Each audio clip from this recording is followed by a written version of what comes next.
What gang, Carolina Jackpot time coming at you on Friday morning, almost 11 a.m. and just riding around doing a little bit of work. Listen, 2023 college football season is fast approaching, as you all know. We'll be dropping some prediction videos on certain teams here on the channel. Listen, with the Gamecocks, you know, I am in the stages right now of laying out the framework of my season game breakdown, win-loss, total, all that good stuff, which is, by the way, just a prediction. It's not 100% certain that that's how the season will go. So make sure that you understand that before you watch that video when I make it. A lot of people don't know that. But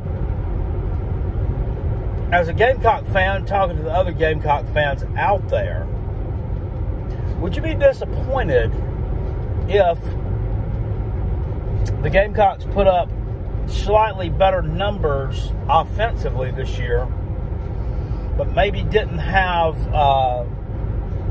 quite as good of a record as they did in 2022? Would you be upset if South Carolina didn't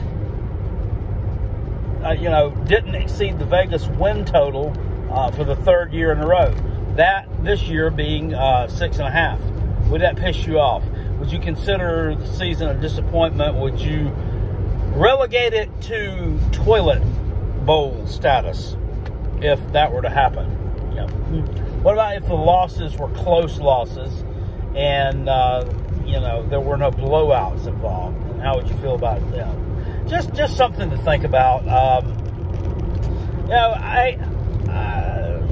Just look at the team, look at the roster. I've got some eyebrows raised. Well, I got one eyebrow raised, kind of the Rock. And some certain position groups, they just worry me a little bit. I've championed on here for a long time about my distaste and disdain for South Carolina's lack of running game. And I think I forget to mention the other day when I was railing about the running backs coach and the running game and how shitty it's been over the past decade, basically ever since Marcus Lattimore left Columbia on a stretcher, pretty much. I didn't mention Kevin Harris, the 2020 season it was the SEC's leading rusher, and he was. How I forgot that, I don't know. It's kind of blinded there by something that should have been right in my face. But that was a one-year anomaly, really. Other than that, it's largely been hot dog water for years. We're not going to be able to take that next step, and we're not going to be able to not only touch the ceiling, but elevate the ceiling higher until we can get that consistent. That's got to be a consistent for South Carolina, that she got a good running game. It's not just enough to be able to throw the ball around. And last year, we were great throwing the ball around the ballpark a couple of 3 games. A lot of games, not so much. And that, in effect, kind of worries Carolina Jackpot too. It really does.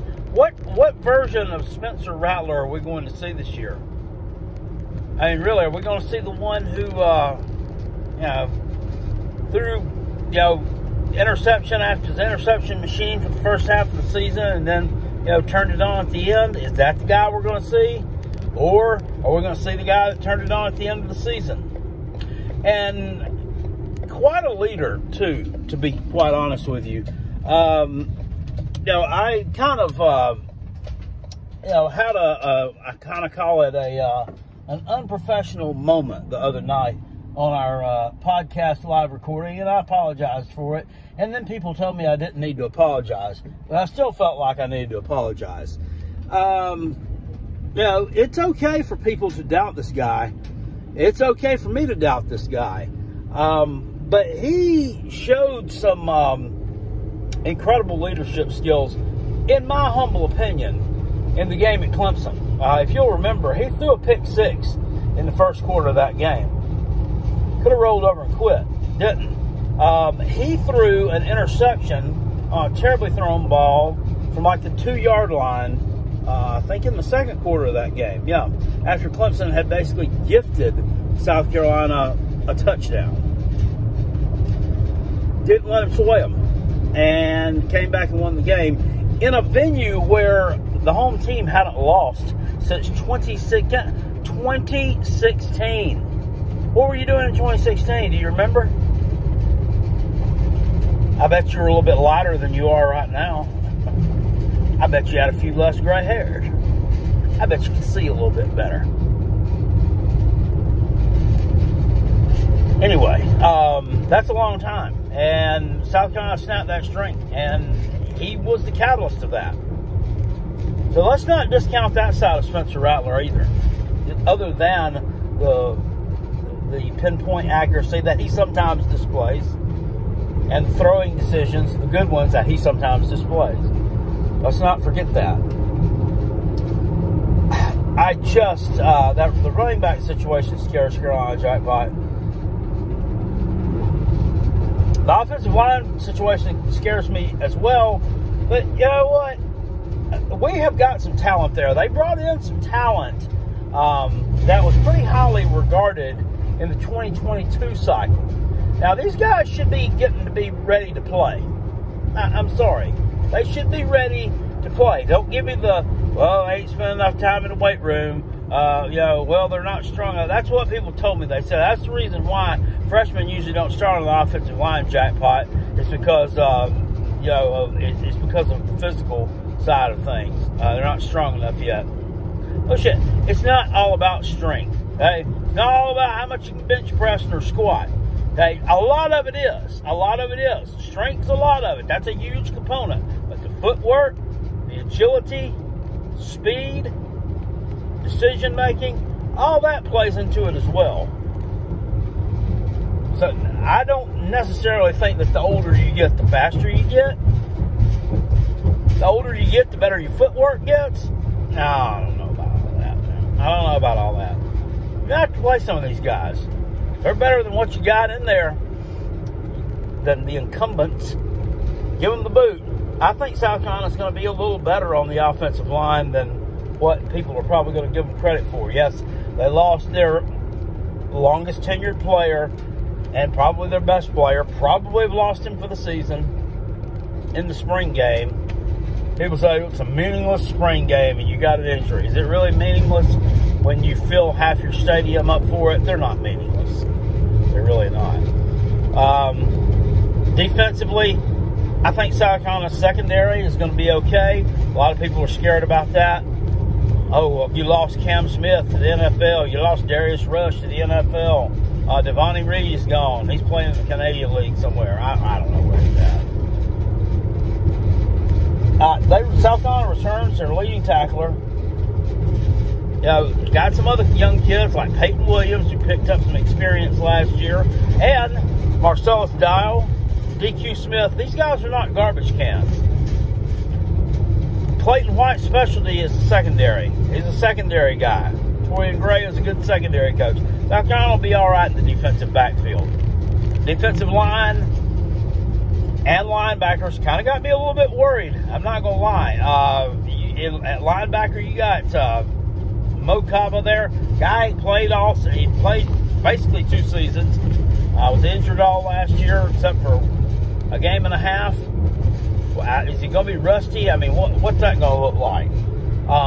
Defensive line, I mean, you lost some production there. You got a really highly regarded junior college player coming in, and Elijah Davis looked pretty good in the spring game. You got Jatius Gear from Syracuse. He's a decent player. Now, how's he going to mesh there? I don't know. We'll see. That part of the unit's got me worried. I would say that, number 1, has got me worried most of all. Number 2, worried running back position. 3, then you could say linebackers.